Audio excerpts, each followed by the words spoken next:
السلام علیکم ورحمۃ اللہ وبرکاتہ میرے بہت ہی عقل مند اور لائق بچوں، کیسے ہیں آپ؟ اللہ سبحانہ و تعالیٰ کا شکر ہے اور میں بہت خوش ہوں کہ اللہ سبحانہ و تعالیٰ نے ہماری رہنمائی کی ہے اس دنیا میں تاکہ ہم اچھی اچھی چیزوں کو اپنے لیے چنیں، اور اللہ تعالیٰ نے ہم کو خبردار بھی کر دیا ہے برے راستوں کے بارے میں۔ کتنا اچھا، کتنا خوبصورت اور آسان دین ہے ہمارا، ہے نا پیارے بچوں؟ الحمدللہ۔ چلے دعا پڑھتے ہیں اور پھر اپنا سبق شروع کریں گے۔ رب اشرح لی صدری ویسر لی امری واحلل عقدۃ من لسانی یفقہوا قولی ربنا زدنا علما، آمین۔ اچھا میرے پیارے بچوں، ابھی تک ہم پڑھ رہے تھے سب سے زیادہ اعلیٰ اور سب سے زیادہ کامیاب جماعت کے بارے میں جو قیامت کے دن ہوگی۔ وہ لوگ کیا کہلاتے ہیں؟ ان کو کیا کہتے ہیں ہم؟ السابقون، وہ لوگ جو سبقت لے کے جو آگے بڑھ گئے سب سے زیادہ۔ اللہ تعالیٰ اب ان کے بارے میں ہمیں کچھ اور بھی بتائیں گے تاکہ ہم لوگ بھی ان میں سے ہونے کی کوشش کریں، ٹھیک؟ آج ہم آیہ نمبر 14 سے پڑھیں گے سورۃ الواقعہ کی۔ اعوذ باللہ من الشیطان الرجیم، بسم اللہ الرحمن الرحیم۔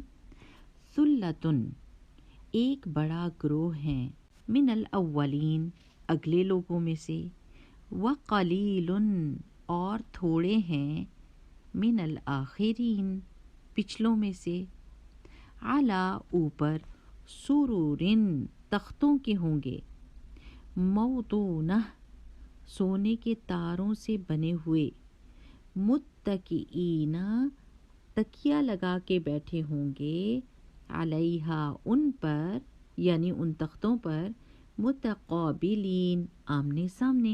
اللہ سبحانہ و تعالیٰ ان آیات میں کیا کہہ رہے ہیں کہ اگلوں میں سے بہت سے ہوں گے۔ اگلوں کا مطلب ہے جو گزر چکے ہیں لوگ، اور جو آنے والے ہیں ان میں سے تھوڑے کم ہوں گے، مرصع، یعنی سجے ہوئے تختوں پر تکیے لگائے ہوئے آمنے سامنے بیٹھے ہوں گے۔ اب ہم یہ دیکھیں گے میرے پیارے بچوں کہ اولین کون ہے جن کے بارے میں اللہ تعالیٰ کہہ رہے ہیں کہ ان میں سے ایک بہت بڑا گروہ ہوگا۔ تو اولین حضرت آدم علیہ السلام سے لے کے محمد رسول اللہ صلی اللہ علیہ وسلم کے وقت تک جتنے اچھے اور نیک لوگ تھے وہ اولین میں شمار ہوتے ہیں۔ اور دوسری بات یہ ہے کہ ہر پیغمبر کی امت میں کچھ لوگ اولین ہوتے ہیں اور کچھ آخرین ہوتے ہیں، اور محمد رسول اللہ صلی اللہ علیہ وسلم کی امت میں سے صحابہ، اب صحابہ کون ہیں؟ محمد رسول اللہ صلی اللہ علیہ وسلم کے ساتھی، صحابہ اور تابعین اور تبع تابعین، یعنی یہ تین نسلیں جو تھیں یہ اولین میں شمار ہوتی ہیں، اور ان کے بعد سارے آخرین میں سے ہیں۔ ان میں سے بہت سارے لوگ ایسے تھے جنہوں نے دل جان لگا کر اسلام کے پیغام کو ساری دنیا میں پھیلایا۔ انہیں خوب سفر کیے تاکہ وہ قرآن سیکھیں اور سکھائیں اور حدیث پڑھیں اور پڑھائیں، اور انہوں نے اپنی ساری زندگیاں اور اپنی دولت اس کام کے اوپر وقف کر دی کہ وہ دین کے لیے کچھ کر سکیں۔ ان میں سے بہت سارے ایسے تھے جنہوں نے بہت قربانیاں دیں، مگر وہ اپنی محنت کا نتیجہ دیکھے بغیر ہی فوت ہو گئے۔ لیکن اللہ سبحانہ و تعالیٰ کیا کریں گے؟ قیامت کے دن ان کو یہ بہت ہی پیارا ٹائٹل دیں گے، السابقون کا، جو بہت زبردست بات ہے۔ پیارے بچوں، امام بخاری رحمہ اللہ کی طرف دیکھیں نا، وہ 6 سال کے تھے تو ان کی بینائی چلی گئی تھی۔ ان کی امی نے رو رو کے دعائیں مانگی اللہ تعالیٰ سے کہ میں نے تو اپنے بچے کو دین کے لیے وقف کرنا تھا، تو پھر وہ ان کی بینائی واپس آ گئی، اور انہوں نے 16 سال اپنے گھر سے دور گزارے تعلیم حاصل کرنے کے لیے، اور پھر اتنا زبردست کام کیا کہ آج تک ان کی کتاب پڑھی جاتی ہے، اور ان کی کتاب ہے صحیح بخاری، حدیث کی کتاب ہے، اور بہت سارے لوگوں نے ماضی میں اس سے فائدہ اٹھایا ہے، اور قیامت تک بہت سارے لوگ اس سے فائدہ بھی اٹھاتے رہیں گے۔